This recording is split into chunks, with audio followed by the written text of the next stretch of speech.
Isometric champ में आप सभी का स्वागत है। मेरा नाम मोहित वर्मा है। आज हम मिसिंग विद सीरीज़ का पार्ट 2 सॉल्व करने आ रहे हैं, तो वीडियो को लास्ट तक देखना। और अगर आपको फिर भी कोई डाउट रह जाता है तो आप हमें कमेंट बॉक्स में कमेंट कर सकते हैं। तो चलिए शुरू करते हैं। जैसा कि आप लोग देख सकते हैं, हमारे सामने फ्रंट व्यू दिया है, हमारे सामने साइड व्यू भी दिया है, लेकिन हमारे सामने टॉप व्यू नहीं दिया है। अब हमको इन दोनों की मदद से ये आइसोमेट्रिक बनाना है, उसके बाद हम इसका टॉप व्यू बनाएंगे। तो चलिए बनाना शुरू करते हैं। सबसे पहले हम एक बेस लाइन खींचेंगे। इसकी लंबाई कितनी भी हो सकती है।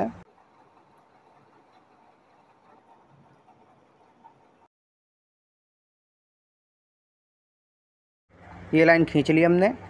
अब हम इस लाइन पे कहीं पे भी एक पॉइंट लगा लेंगे। अब हम डी को इस पॉइंट पर रखेंगे और यहाँ से लेंगे 30 डिग्री का एंगल। आप देख सकते हैं कि 30 डिग्री एक तो यहाँ आ रहा है, दूसरा यहाँ आ रहा है, और ये जो 90 डिग्री दिखाई दे रहा है, हम यहाँ पे भी एक पॉइंट लगाएंगे ताकि इसकी हाइट भी पैरेलल जा सके। अब हम इन दोनों पॉइंट को आपस में मिला के 30 डिग्री के कोण पे एक लाइन खींच लेंगे। ऐसी ही लाइन हम इस पॉइंट से इस पॉइंट को मिला के भी खींच लेंगे। दोस्तों, इस बात का ध्यान रखना कि ये जो बीच वाला लाइन हम खींच रहे हैं, इसको हम हल्का ड्रॉ करेंगे। ये लाइन खींच ली हमने। तो दोस्तों, अब ध्यान से देखना। आप देख सकते हैं हमारे सामने फ्रंट व्यू और साइड व्यू दिया है, वो ऊपर की तरफ दिया हुआ है। मतलब इतना तो कन्फर्म है कि इसका टॉप नीचे बनेगा। अब वो दाएं बनेगा या बाएं, तो मैंने आपको पहले भी वीडियो में बता रखा है कि टॉप हमेशा फ्रंट व्यू के नीचे बनता है। अब जब हमारा टॉप नीचे बन रहा है, तो इसका मतलब ये है कि हमारा डायग्राम फर्स्ट एंगल में दिया हुआ है। तो दोस्तों, इस बात का ध्यान देना कि फर्स्ट एंगल प्रोजेक्शन में साइड चेंज हो जाती है। आप देख सकते हैं कि साइड इसकी बाएं तरफ दी हुई है, लेकिन बनते समय यह दाएं तरफ बनेगी। आप देख सकते हैं कि साइड व्यू का बेस इसमें 50 mm दिया हुआ है। तो हम ऐसा करेंगे कि स्केल को इस पॉइंट पर रखेंगे और यहाँ से खींचेंगे 50 mm की लाइन।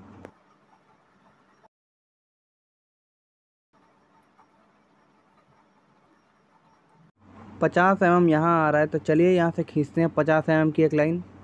ऐसे ही अब हम फ्रंट व्यू का बेस लेंगे। आप देख सकते हैं इसका बेस 60 mm है। अब हम स्केल को इस पॉइंट पर रखेंगे और यहाँ से लेंगे 60 mm की लाइन। ये हमने फ्रंट व्यू का बेस भी ले लिया। तो दोस्तों, अब ध्यान से देखना। ये बात मैंने आपको पहले भी वीडियो में बता रखी है कि हम आइसोमेट्रिक में कभी भी हिडन लाइन शो नहीं करते हैं। तो इसका मतलब ये है कि ये जो 60 बाई 50 का बॉक्स आपको दिखाई दे रहा है, इसको हम डायरेक्ट ही बना लेंगे। आप देख सकते हैं कि ये जो 60 mm का बेस है, वो हमने ये ले रखा है। अब इसकी हाइट जो 50 mm आपको दिखाई दे रही है, वो हम इस कोने से लेंगे। अब हम स्केल को लास्ट पॉइंट तक इसी लाइन के पैरेलल लेके जाएंगे। ये स्केल आ चुका है लास्ट पॉइंट तक। अब हम यहीं से लेंगे 50 mm की हाइट। ये लाइन खींच ली हमने 50 mm की। अब हम इसकी दूरी लेंगे। इसकी दूरी भी 60 mm ही है। अब हम स्केल को लास्ट पॉइंट तक इसी लाइन के पैरेलल लेके जाएंगे और यहीं से खींचेंगे 60 mm की एक लाइन। ये लाइन खींच ली हमने फाइनली। अब हम यह लाइन भी खींच लेंगे।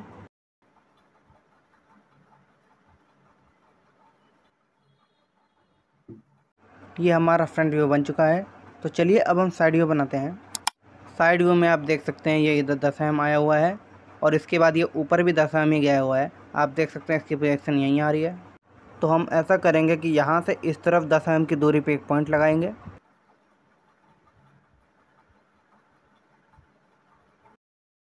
ये पॉइंट लगा लिया हमने। तो चलिए अब हम ये लाइन खींचते हैं। इसकी हाइट 10 mm है।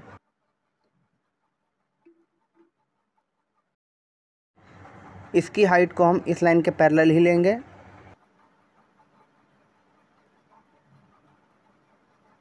ये लाइन खींच ली हमने 10 mm की। तो चलिए अब हम इसकी दूरी लेते हैं। इसकी दूरी 30 mm है।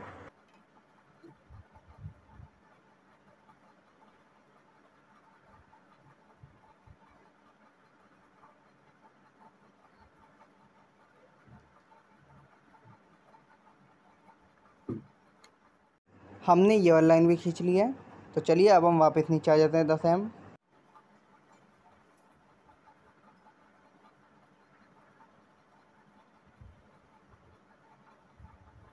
ये आ गए हम नीचे 10 mm। अब हम इसकी हाइट लेंगे। अब इसकी हाइट कितनी है, तो आप देख सकते हैं इसकी टोटल हाइट 50 mm है, लेकिन इतने की हाइट 25 mm है। मतलब इसकी हाइट भी 25 mm ही होगी। तो चलिए यहाँ से लेते हैं 25 mm की हाइट। इसकी हाइट को हम इस लाइन के पैरेलल ही लेंगे।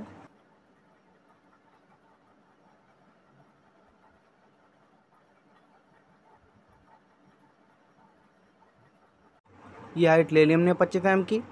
अब ये इधर कितना आया हुआ है तो आप देख सकते हैं ये इधर 25 mm ही आया हुआ है। अब हम इस लाइन के पैरेलल 25 mm इधर आ जाएंगे।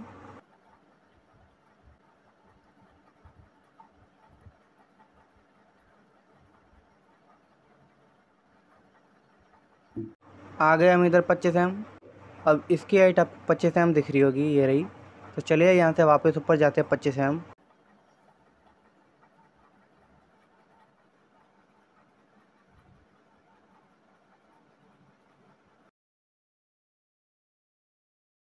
ये लाइन खींच ली हमने 25 mm की।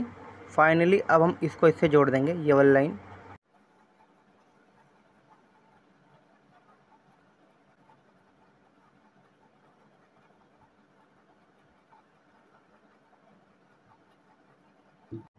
ये लाइन भी जोड़ दी हमने।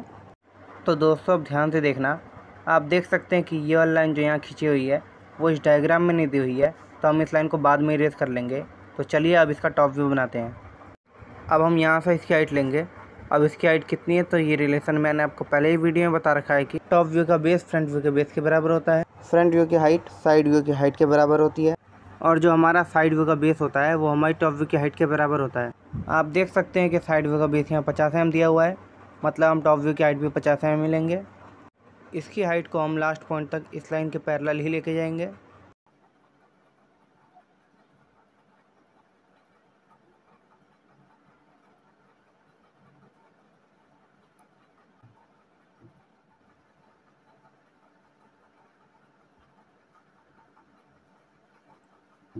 ये लाइन खींच ली हमने।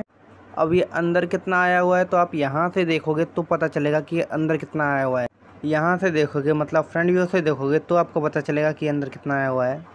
आप देख सकते हैं कि फ्रंट व्यू की टोटल लंबाई 60 mm है, लेकिन आपको हिडन लाइन 30 mm की दूरी पे दिखाई दे रही होगी। इसका मतलब ये अंदर 30 mm ही आया हुआ है। तो चलिए हम यहाँ से खींचते हैं 30 mm की लाइन। इस लाइन को हम इस लाइन के पैरेलल ही खींचेंगे।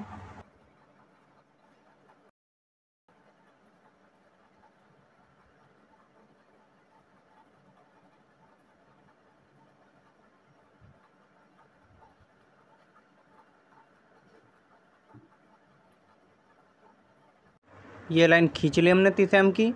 तो दोस्तों अब ध्यान से देखना, ये लाइन अंदर कितनी आई हुई है तो वो हम यहाँ से देखेंगे तो हमको पता चलेगा। यहाँ से देखेंगे मतलब हम साइड व्यू में देखेंगे तो हमको पता चलेगा। आप देख सकते हैं कि ये लाइन इधर 25 mm ही आई हुई है। तो हम ऐसा करेंगे कि यहाँ से 25 mm इधर आ जाएंगे। अब हम स्केल को लास्ट पॉइंट तक इसी लाइन के पैरेलल लेके जाएंगे और यहाँ से खींचेंगे 25 mm की एक लाइन।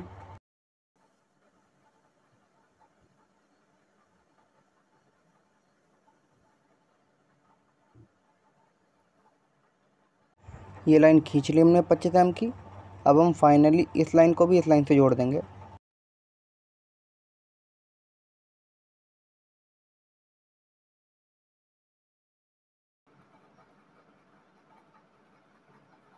ये लाइन भी जोड़ दी हमने। तो दोस्तों अब ध्यान से देखना, अगर आप साइड व्यू में देखोगे तो आप पाओगे कि ये इस कोने से भी नीचे 25 mm आया हुआ है। तो हम ऐसा करेंगे कि साइड व्यू के इस कोने से भी नीचे 25 mm की एक लाइन खींचेंगे।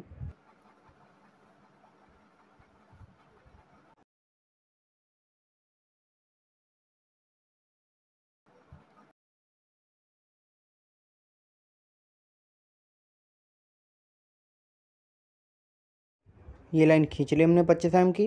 अब ये वापस इधर कितना आया हुआ है तो आप देख सकते हैं ये इधर 25 mm ही आया हुआ है। लेकिन दोस्तों इस बात का ध्यान देना कि इस समय हम आइसोमेट्रिक बना रहे हैं, और आइसोमेट्रिक में हमको जितना दिखाई देता है हम खाली उतना ही बनाते हैं। अब हम स्केल को लास्ट पॉइंट तक इसी लाइन के पैरेलल लेके जाएंगे। ये स्केल आ चुका है लास्ट पॉइंट पे। अब हमको यहाँ जितनी जगह दिखाई दे रही है हम खाली उतनी ही लाइन खींचेंगे। हमने ये वाला ये बना लिया है साइड व्यू का। तो चलिए अब हम इन दोनों पॉइंट को भी आपस में जोड़ देते हैं।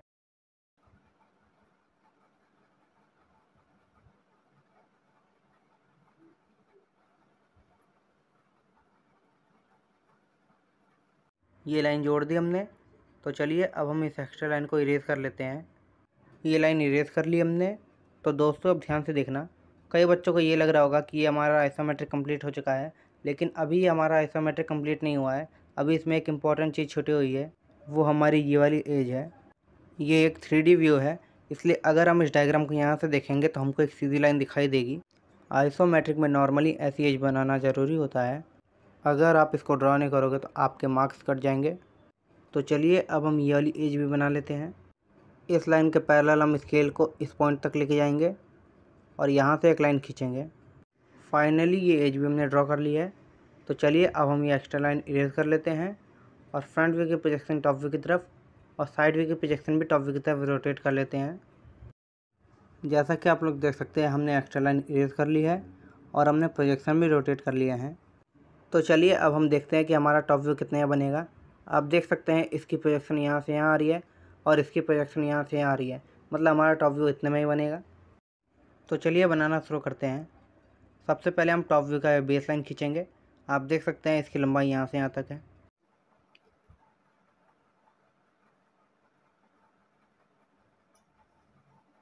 ये लाइन खींच ली हमने। अब हम यह लाइन खींचेंगे, इसकी लंबाई यहाँ से यहाँ तक है।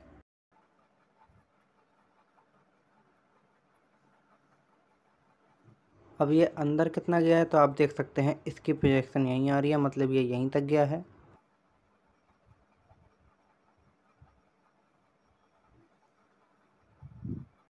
अब ये नीचे कितना आया है तो आप देख सकते हैं ये नीचे यहीं तक आया है, क्योंकि इसकी प्रोजेक्शन आपको यहीं तक दिख रही होगी।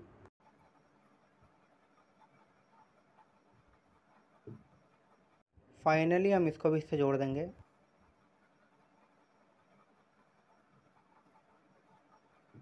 चलिए अब हम ये वाला बनाते हैं। इसकी लंबाई यहाँ से यहाँ तक है।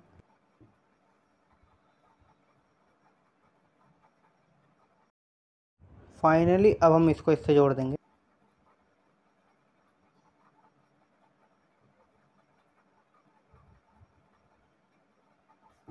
जैसा कि आप लोग देख सकते हैं हमारा ये वाला बन चुका है और ये वाला बन चुका है। तो दोस्तों अब ध्यान से देखना, अगर आप इस डायग्राम को टॉप से देखोगे तो ये वाला स्लॉट आपको दिखाई नहीं देगा, इसलिए हम इसको हिडन लाइन से बनाएंगे। अब हम लोग हिडन लाइन कहाँ खींचेंगे तो आप देख सकते हैं इसकी प्रोजेक्शन यहाँ आ रही है, मतलब एक हिडन लाइन यहाँ आएगी और दूसरी हिडन लाइन यहाँ आएगी। तो चलिए हिडन लाइन खींचना शुरू करते हैं। दोस्तों इस बात का ध्यान रखना कि हिडन लाइन का साइज़ सेम होना चाहिए, छोटी बड़ी नहीं होनी चाहिए।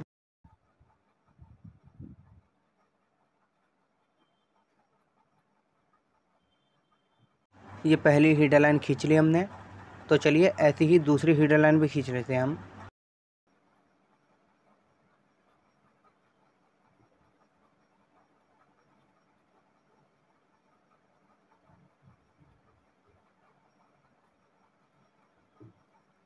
ये हमारा टॉप व्यू भी कंप्लीट हो चुका है।